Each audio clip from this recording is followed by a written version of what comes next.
The Swan. This soldier here is atop an extensible ladder, which can stretch out to 30 meters or 100 feet. The ladder is attached to an amphibious vehicle, normally known as a duck, with this latter version being called a swan. The man atop the ladder, armed with 3 Vickers K machine guns, was to lay down covering fire while men climbed up the ladder to take positions atop cliffs during the Normandy invasion. The Swan was an impressive engineering feat. The Duck was already an effective vehicle. Just over 21,000 were made during the war, and they were vital for bringing men and equipment to shore and off the beaches. They would be used into the Korean War. Before D-Day, ducks had been used at Guadalcanal in the Pacific and in the invasion of Sicily. A duck's payload capacity is 2,300 kilograms or 5,000 pounds, able to hold about 24 troops. It was ambitious to equip the Duck with a heavy 100-foot turntable ladder that would normally equip a British fire truck at the time.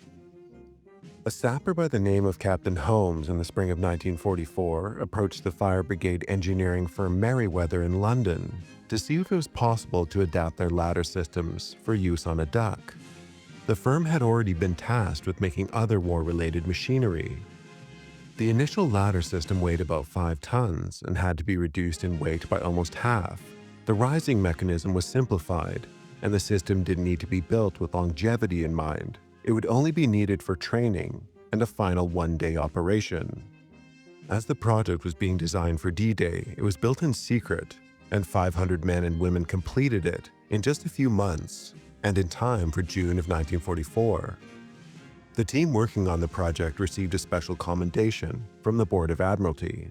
Completion of the project was also timely, as the London factory was hit by a V-1 flying bomb shortly after completion. The men shown here are training on a Swan at Hythe Beach, Burton Bradstock, in Dorset. The man at the top of the ladder has a telephone and can communicate with the men below, ready to instruct them when it's safe to climb. This man can also control the extension or retraction of the ladder as needed.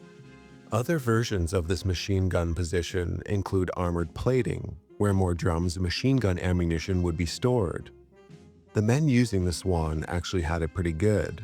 As the Swan was slower to set up versus men using rocket-powered grappling hooks, the Swan would advance in a second wave. The men at the first wave using rope ladders were the best climbers and would face the greatest resistance. Climbing the Swan's ladder was a relatively easy task compared to climbing rope ladders. To keep the men using the ladder as stable as possible, the Swan would deploy jacks, much like a modern fire truck or crane. It's figured 500 men could climb a Swan's ladder in a 1-hour period.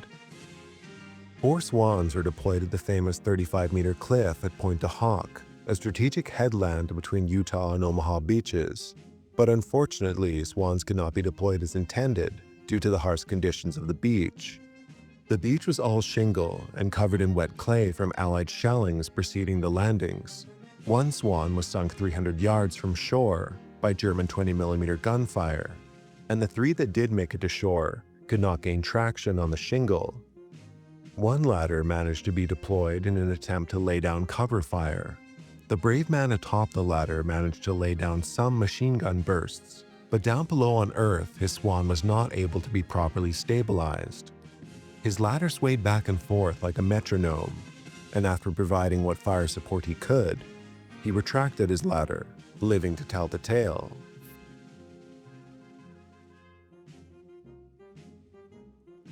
Alright, I'm Johnny, thanks for watching. Now hopefully we have a better understanding of why they call it collateral damage. Anyway, if you want to take steps to support the channel, do hit the like button. But most importantly, do take care and have a nice rest of your day.